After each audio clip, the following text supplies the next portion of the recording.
Hey guys, Rick Taylor here with KSUSA. Today we're going to talk about how to service your Rage Circuit electronic dropper seat post. Okay, so for our Rage Circuit, we're going to go over how to service that today.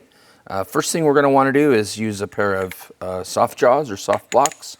You can use a V-block for this as well. If you don't have those available, don't panic. You can actually just put your seat post in your frame, torque the binder bolt to 5 Newton meters, and then you'll use your strap wrench to loosen this up. For this video, we're going to go ahead and do that in the blocks here. So,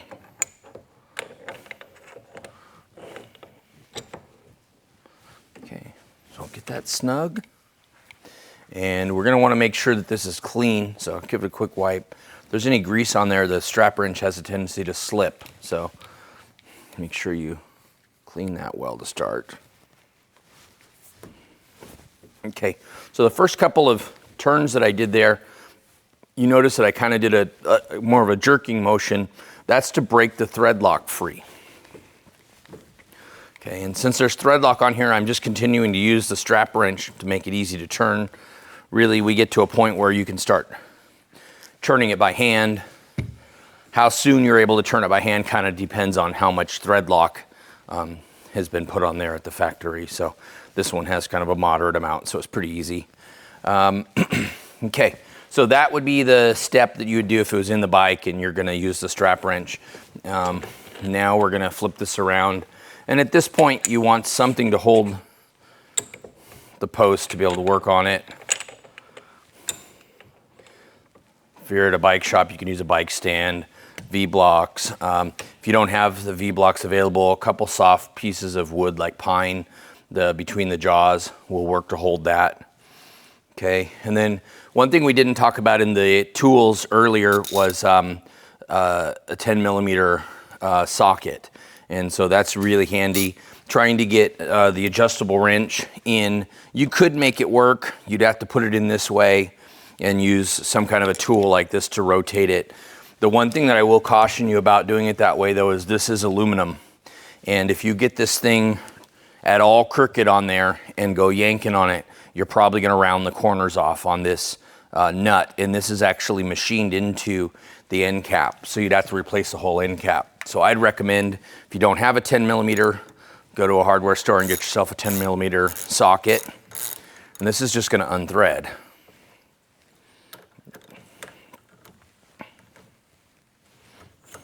Okay. Now, we'll take this out. And to be able to pull this thing apart, what we need to do is we need to clamp our cartridge, but we want to do that very carefully. This is an aluminum body cartridge. If you clamp in the middle of here, you can do some damage to it. So you want to be really careful. We're going to put the clamp on, and you'll notice that I'm catching just the end here with it, and I'm just putting very light tension on it. We take our 15 millimeter. Okay, and that'll unthread pretty easily. And it's gonna also have a little bit of thread lock on it from the factory. So you'll notice the first part of the turn, it's a little difficult, and then it loosens up pretty easy. So there's our end cap we'll set aside. Okay, so now we're gonna go ahead and pull this apart, and you'll notice we have this band bushing here that popped out. Be careful we don't lose that. You'll also notice that I did this over a towel so that as I pulled it apart, if these bushings happen to drop out, I don't lose them. And so I went ahead and pulled those out, and we're gonna go ahead and use our utility knife to pop out the bushings. Now, something to note, there's a POM bushing and there's a metallic bushing. The POM bushing sets a little bit of preload so you don't get any rattle side to side, and then the metallic bushing at the bottom takes more of the load. Make sure when we put these back in, you put them back together in the same order. There's going to be 3 sets of these. So 3 metallic, 3 POM. Okay, now we'll take our seal carrier and we'll slide that off. Now this has your bushing and your wiper seal built into one. We're going to set that aside for a minute.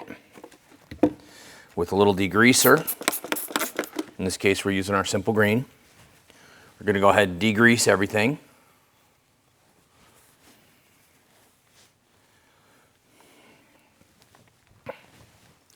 Now, if you are taking this apart because you have an issue with your cartridge, now would be the time that we could go ahead and replace the cartridge. We'll show you that step in just a moment. If you are just doing a normal clean and lube, then you just continue forward with the process. So to replace our cartridge, we're going to go ahead and clamp this in the vise. And you don't want to over torque this. Granted, we're going to be replacing this one, but you just don't want to crush it or damage it. And so you just turn this counterclockwise. And this is going to unthread. Slide it out. Okay, so we'll set our old cartridge aside. In this case, we're just going to reuse this one for purposes of the video. So I'm going to wipe this down before we go any further. So this would be your new cartridge that you've received now.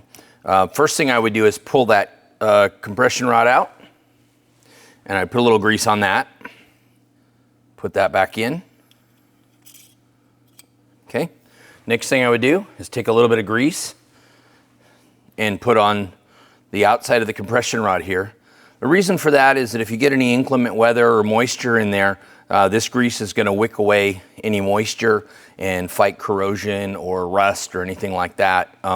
Also just keeps everything smooth and running well. And then I would take a little bit of grease and put on these threads. You can use the grease or you can use anti-seize compound.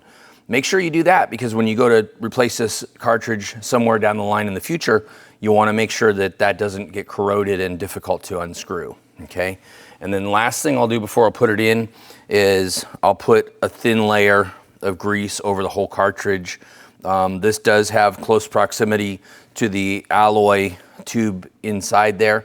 And so if we keep those lubed, if they ever deflected and rubbed, they don't do any kind of damage inside. So we'll go ahead and put that back together. We'll turn this clockwise. And you're going to feel it basically stop. We'll clamp that in again very gently, and just do a quarter turn. And there you go, you're ready to go forward with the reassembly of your post. Okay, so the next thing we're going to do is we're going to clean our wiper and DU bushing. And this rag already has some degreaser on it, so we're using our biodegradable degreaser. Okay, once we get that clean, we're going to take some grease and we're going to fill the cavity. There's two wiper lips here. We're going to fill the cavity between the wiper lips. The reason that we're doing that is that pre-lubes the bushing every time it slides, but it also creates a water barrier inside there. So it keeps contaminants out from being able to pass that. So then we're going to go ahead and put the seal on, slide it all the way up, and then if you've just cleaned your cartridge and not replaced it, you can go ahead and just put a thin layer of grease on the body of the cartridge here. If you put a new cartridge on, we've already gone over the step earlier on the cartridge replacement, how to lube this thing up. So, but if you're just reusing your cartridge, go ahead and do that. Now the next step we're going to do is we're going to clean all of our guide pins here, and basically some degreaser on the rag. You want to just rub them clean. And we want to check these and make sure that they're cylindrical, that there's no flat spots worn in them, that there's no damage. If they're in good shape and clean, go ahead and reuse them. No reason to replace them if they're still in good shape. Okay. So a little trick is to take some grease and put in these grooves. And I do that because it helps retain the bushing, keeps it from falling out. So if you set that in there and you got the grease, you see it doesn't drop out. So when we go to reassemble everything, we don't have to have an extra 8 arms to try to keep everything in place. Okay, so we'll do all 3 sets, and again, keep close attention to the POM at the top and the metallic at the bottom. I'm going to set this aside for a minute. Now we're going to clean our mass tube, and that's really easy. We're just going to use a little degreaser and the end of our Allen wrench or whatever tool we've got that we can push this down in there. Okay, I'm going to kind of turn it, and we're going to draw it out. We want to check down inside. You can kind of hold it up to the light and take a look at it, make sure that there's no debris or anything inside. We take a little grease, smear that inside there. And then we're going to take our stanchion assembly, and if you put your middle finger, index finger, and thumb on the bushing, that keeps them in place as you go to install them. And I like to keep my fingers lined up just over where the two bushings come together. And now you'll just kind of rotate this. In this case it fell right in, but if it doesn't go in, just rotate it slowly and so you see it drops in. And then as I'm sliding this down, I'm being sure to push pressure with my fingers and keep those bushings in place. Don't try to force this down because if the bushing had come out of that groove at all and you force it down, you're going to damage the bushing and that'll have to be replaced. So just take care when you're doing that, take your time, and it'll drop right in and you'll be in good shape. Now the band bushing, we're going to go ahead and slide in. I like to kind of start with the area that's the closed end. If it was a horseshoe, I start at the closed end of the horseshoe and just work my way around with my fingers till it drops in. And then if you take your utility knife, don't use the cutting edge, but the flat side of the blade, just tap it in, okay? Just gently. Don't try to use your seal collar to tighten it down and jam it in there, because if that doesn't align properly, you're going to wrinkle up that bushing and it'll have to be replaced. Okay, so then we're going to go ahead and tighten this down. Just hand tight for now. And then I like to use some degreaser and wipe any grease or anything off the outside of it. And that'll be important in a minute, and we'll show you why. Okay, extend everything all the way back out. We're going to put that back in the vise. And again, you see that I try to keep this edge very close to the end here. There's a solid insert inside here. And if I tighten it down and the vise catches that solid insert, it's less likely to crush the cartridge body. And again, I'm just like, this is literally just very lightly tightened. So we don't want to damage that. Okay, so we'll go ahead and thread this back on. And you'll get it hand tight. And then we'll take our 10 millimeter, and I want you to pay attention to this. We're only going to move it that much. That's all we need to do. Any more than that, and you could shear off the aluminum part that's in here. So don't over torque that. Okay, we'll take that back out. We're going to put our soft jaws on the mass tube now.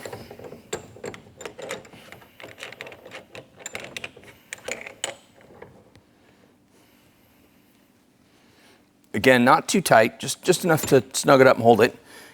Again, I like to just pull this way. And if you keep your thumb here against the seal and you use your 10 millimeter Titan, as you kind of pull upward, you'll feel the stanchion move up as this is tightening. That's telling you that the threads have engaged and it's actually tightening up. Now again, this is where it stops, hand tight. That's it. Just a slight snugging. That's more than enough.